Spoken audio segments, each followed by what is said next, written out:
Olá, hoje iremos acompanhar o Evangelho segundo São Lucas, capítulo 4, do versículo 16 ao 30. Naquele tempo, veio Jesus à cidade de Nazaré, onde se tinha criado. Conforme seu costume, entrou na sinagoga no sábado, e levantou-se para fazer a leitura. Deram-lhe o livro do profeta Isaías.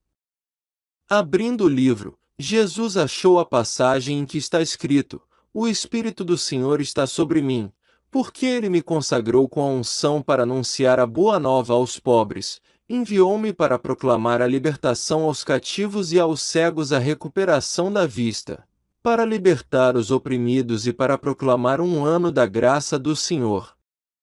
Depois fechou o livro, entregou-o ao ajudante, e sentou-se. Todos os que estavam na sinagoga tinham os olhos fixos nele. Então começou a dizer-lhes: Hoje se cumpriu esta passagem da Escritura que acabastes de ouvir. Todos davam testemunho a seu respeito, admirados com as palavras cheias de encanto que saíam da sua boca. E diziam: Não é este o filho de José? Jesus, porém, disse: Sem dúvida, vós me repetireis o provérbio: Médico, cura-te a ti mesmo. Faze também aqui, em tua terra, tudo o que ouvimos dizer que fizeste em Cafarnaum. E acrescentou: Em verdade eu vos digo que nenhum profeta é bem recebido em sua pátria. De fato, eu vos digo, no tempo do profeta Elias, quando não choveu durante 3 anos e 6 meses e houve grande fome em toda a região, havia muitas viúvas em Israel. No entanto, a nenhuma delas foi enviado Elias, senão a uma viúva que vivia em Sarepta, na Sidônia. E no tempo do profeta Eliseu, havia muitos leprosos em Israel. Contudo, nenhum deles foi curado, mas sim Naamã, o sírio. Quando ouviram estas palavras de Jesus, todos na sinagoga ficaram furiosos. Levantaram-se e o expulsaram da cidade. Levarão-no até ao alto do monte sobre o qual a cidade estava construída, com a intenção de lançá-lo no precipício. Jesus, porém, passando pelo meio deles, continuou o seu caminho. Palavra da salvação. Glória a vós, Senhor. São Beda escreveu: E como a sabedoria pertence à doutrina e o poder às obras, ambos se juntam aqui. Daí segue: E ele ensinava nas sinagogas. A palavra grega sinagoga significa congregação em latim, nome pelo qual os judeus chamavam não apenas a Assembleia das Turbas, mas também a casa em que se reuniam para ouvir a palavra de Deus, como chamamos a reunião do povo de igreja. Fiéis e o lugar onde se reúnem. Há, porém, uma diferença entre sinagoga, que significa congregação, e igreja, que significa convocação, assembleia, porque animais e outras raças podem se reunir em um só lugar, enquanto apenas seres racionais podem ser convocados. Por isso os doutores apostólicos consideraram oportuno que o povo da nova graça, que é mais digno, se chamasse igreja e não sinagoga. Não é de admirar que aquele que teve o testemunho de todos os fatos e de todos os oráculos anteriores fosse glorificado por todos os presentes, quando se segue: E ele foi glorificado por todos. Reuniam-se nas sinagogas no dia de sábado, para meditar nos ensinamentos da lei, durante o descanso das coisas do mundo e no recolhimento do coração, do qual se segue. E ele entrou, segundo o seu costume, no dia de sábado, na sinagoga. Ele também é enviado para evangelizar os pobres e dizer-lhes: Bem-aventurados vós, pobres, porque vosso é o reino dos céus. Ou porque está escrito: Deus não rejeita o coração contrito e humilhado, no Salmo 50, é por isso que se diz que ele é enviado para curar os corações quebrantados, de acordo com aquela frase, ele cura os quebrantados de coração, no Salmo 146. Continua, e anuncia a libertação aos cativos.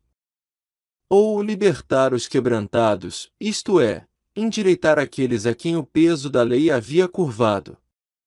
Não só foi aceitável o ano da pregação do Senhor, mas também aquele em que o apóstolo pregou, dizendo: agora é o tempo aceitável, em 2 Coríntios 6, 2.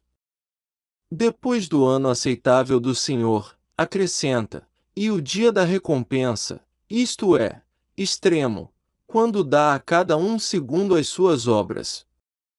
Depois de ter lido o livro aos que estavam presentes para ouvi-lo, devolveu-o ao ministro, porque quando estava no mundo falava publicamente, ensinando nas sinagogas e no templo, mas, voltando ao céu, confiou o ministério evangélico àqueles que o tinham visto desde o início e que tinham sido ministros da sua palavra. Ele leu em pé, porque, quando nos explicou as escrituras que se referiam a ele, dignou-se agir na carne, mas, devolvendo o livro, ele se senta, porque mais uma vez ocupa o trono de seu descanso celestial. Ficar em pé é característico de quem age, sentar é característico de quem descansa ou julga. Assim, o pregador da palavra deve levantar-se e ler, ou seja, trabalhar e pregar e sentar-se, ou seja, esperar a recompensa do descanso.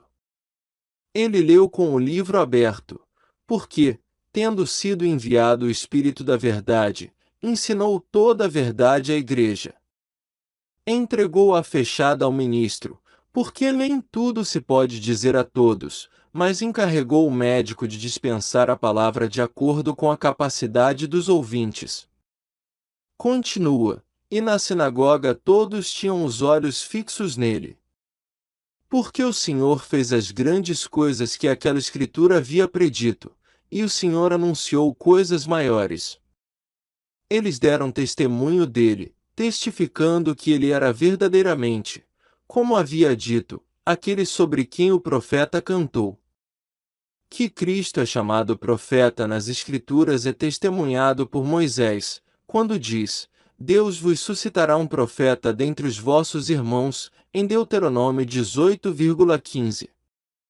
Sidônia significa caça inútil, sarepta, fogo ou falta de pão, com a qual estão representados os gentios, que, dedicados à caça inútil, isto é, aos lucros e assuntos da vida, sofreram o ardor das paixões carnais, e a escassez do pão espiritual, até que Elias, isto é, a palavra profética, depois de cessada a compreensão das sagradas escrituras, por causa da perfídia dos judeus, veio à igreja, para que, recebido nela, alimentasse e fortalecesse os corações dos crentes.